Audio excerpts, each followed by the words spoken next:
motorhomediaries.com. I'm Connor Curran. I'm from Toledo, Ohio. And I'm Josh Stieber from Gaithersburg, Maryland. And I started walking from there and walked from there to Boston to Toledo where we met. And then we walked to Cincinnati and then biked out to here, and we're going all the way to San Francisco. I joined him because the trip's called the Contagious Love Experiment, and after some things I saw in Iraq as a veteran.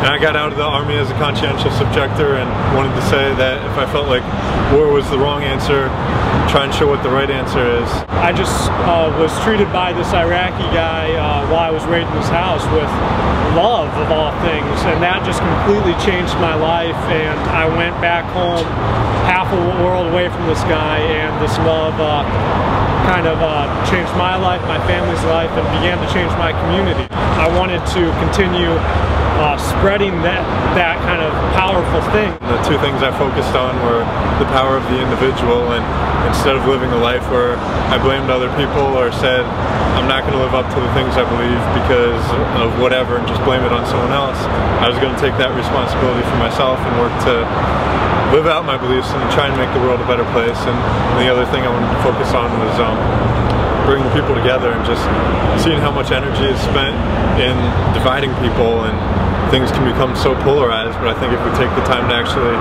look and understand people, there's a lot of common ground we can find and work for positive results instead of trying to demonize another side. So kind of with those ideas in mind, we've been walking and biking across the country. Seeing that this country isn't all that I see on the media, that it's not a dangerous place of a bunch of people out to get me and I've got to always have my guard up.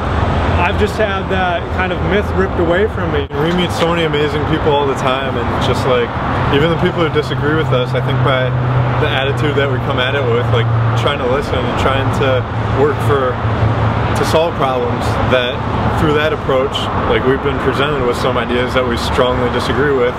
Every interaction, no matter the differing viewpoints that we've had, has been a really positive interaction. It's kind of just completely changed the way I view this country as a whole and the world as a whole, just from one of a kind of a negative view to one where there's so much common love for humanity and so much hope. We talked to this one guy who started saying that, you know, how stupid Arabs and black people and Obama, and just started all this really hateful talk. But instead of immediately counteracting what he said, we tried to listen to him and came to learn that he worked in the corrections department for like 20 years and had all these negative views of different groups of people, and we introduced him, I think, to a lot of ideas that he probably wouldn't have considered otherwise.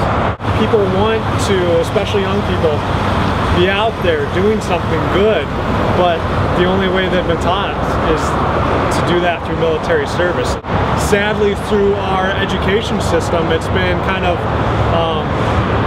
the only thing that's been kind of hammered into their mind is that war is the only way that things can be changed. They just need more paths shown to them.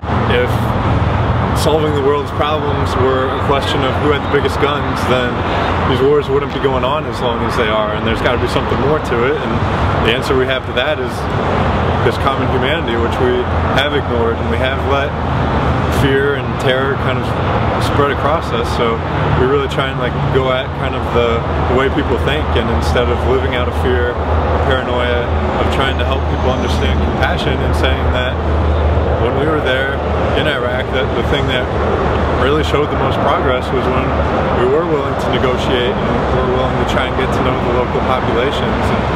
And if we can do that in a war setting and kind of get rid of all the stuff that's supposed to be warlike, why can't we do it without all the guns?